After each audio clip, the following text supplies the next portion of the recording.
alam naman natin kapag LDR, ang mga nagiging conversation natin dyan is puro tanong. Laging tanong, anong ginawa mo? Saan ka? Sinong mga kasama mo? Ayan, yan na tatlo ang lagi ko naririnig sa kanila.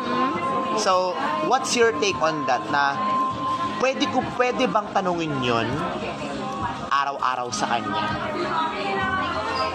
Alam mo, ang tao, kapag mahal ka, hindi mo na kailangan tanungin. Agaran, sasabihin niya kung ano yung ginagawa niya.